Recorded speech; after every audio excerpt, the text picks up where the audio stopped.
Malik had always been fascinated by his grandmother's stories about her village. She would tell him about the mystical powers that resided there, the ancient rituals, and the sacred artifacts that were guarded with great care. He longed to visit the village and experience it all for himself. When he finally got the chance to go, he was filled with excitement and anticipation. He packed his bags and embarked on a long journey to the remote village, nestled in the heart of the jungle. When he arrived, he was greeted by the warm smiles of his grandmother's old friends and relatives. He spent the first few days getting to know the people, the culture, and the traditions of the village.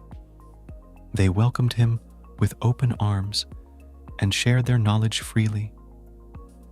It was on the third day of his visit that Malik learned about the artifact. His grandmother's friend, an old shaman, told him the legend of the artifact. It was said to have been created by the gods themselves and possessed immense power. The artifact had been passed down from generation to generation and was guarded with great care. It was believed that it had the power to transport one to other realms, to reveal hidden truths, and to grant unimaginable desires. Malik was amazed. He had never heard of such a thing, and the idea of it filled him with wonder and excitement. The shaman could see the fascination in Malik's eyes and cautioned him about the dangers of the artifact. He warned him that its powers were not to be taken lightly, and that those who sought its power were often consumed by it. But Malik was too enamored by the idea of the artifact to heed the shaman's warning. He began to plot how he could get his hands on it. The idea of possessing such a powerful object was too tempting to resist, and he couldn't wait to experience its power for himself. As the days went on, Malik's obsession with the artifact grew. He spent his days seeking out information about it, asking everyone he met about its location and how he could get his hands on it. But no one would tell him anything. They all knew the dangers of the artifact and were reluctant to reveal its whereabouts to an outsider. But Malik was determined. He spent his nights poring over maps, trying to decipher clues and find a way to locate the artifact. He would go on long walks in the jungle, hoping to stumble upon some clue or hidden path that would lead him to the artifact. He even started to have vivid dreams of the artifact, where he could feel its power coursing through his veins. One day, while out on a walk, he stumbled upon an old temple hidden deep in the jungle. It was covered in vines and had been long forgotten by the villagers.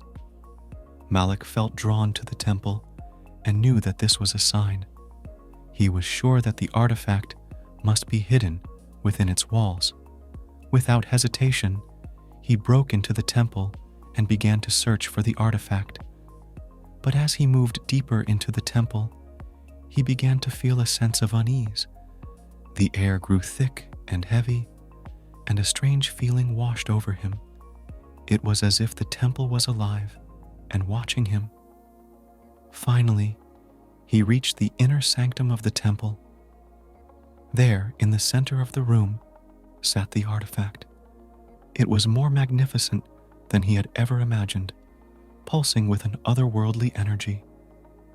He reached out to take it, but a voice boomed from the shadows. "Stop, Malik." He turned to see the shaman standing in the shadows, his eyes glowing with a fierce intensity. "You must not touch the artifact. Its power is too great for mortals to wield." But Malik was undeterred. He was so close to his goal, and he couldn't let it slip away. He reached out again, but this time, the shaman stepped forward and grabbed his arm. "I warned you, Malik. You have meddled with powers beyond your understanding. You must leave this place and never return."